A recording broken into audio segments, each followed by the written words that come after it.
solutions tackling clinician burnout while producing a tangible financial ROI for the payer.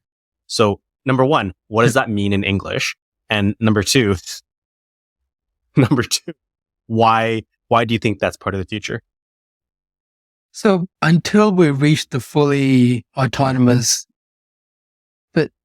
doctor-patient model, Yes. we need to focus on clinician burden, or we will have this gap where, people just aren't getting care and they are suffering because that's happening right now. Like we've seen stories of late cancer diagnoses, especially in Ontario, because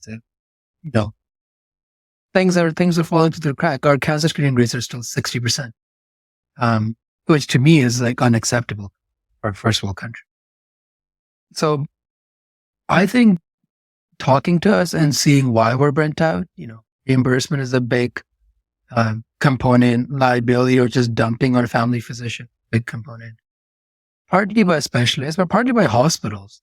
When I referred to, and I'll put sick kids on your front and center, they're world-class, pediatric hospital, but their referral forms they're just too much. Like we don't have time to go through the referral form. They should accept referrals from us on a letterhead that just identifies all the information we have. Like we should have an account on their platforms. All these things need to be identified, and solutions need to be manufactured to address them, because we need physicians, we need clinicians. And I know put nurse practitioners and PAs because we all have the same issues with these administrative forms, administrative bloat and reimbursement, increased liability, and all these things.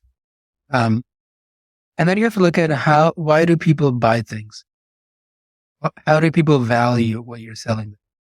I'm a big proponent of value-based pricing, not time-based pricing.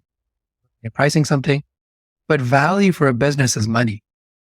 Value for me and you bought that shirt because it makes you feel good and it looks good, But if you're a business, you're not going to buy something that makes you good, because what makes you feel good is more revenues and decreased expenditure. So that's the financial ROI component. Is the health of a business is looked at as the health of in a B2C environment. It's different because people value different things than businesses. Mm-hmm. But in a B2B environment, you have to show increased revenue or decreased expenditure, and generally increased revenue is better and decreased expenditure. Mm-hmm. You have to show it within 3 months. So what I'm interested in as well is why you have that two-part statement with regard to clinician burnout while producing a tangible financial ROI. Wouldn't solving the clinician burnout problem itself already provide tangible financial ROI for the payer? So let's go deeper there. How would it provide a tangible financial ROI?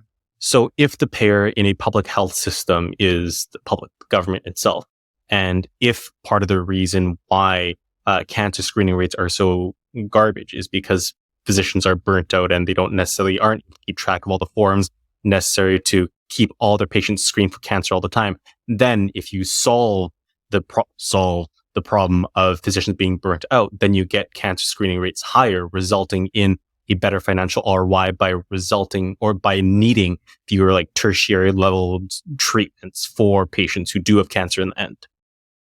Yeah. So, and when is that financial ROI recognized approximately? Years down the line. 3 months is when that financial ROI has to be recognized. Fair.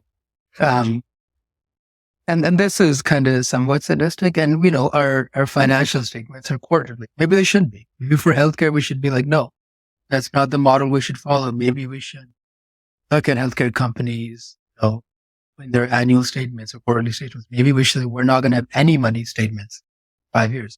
But then you're changing how business is done and, reporting requirements and accounting. That's a whole other discussion there. But you need to show it within 3 months. Fair enough. That's what I'll kind of say there. Fair enough.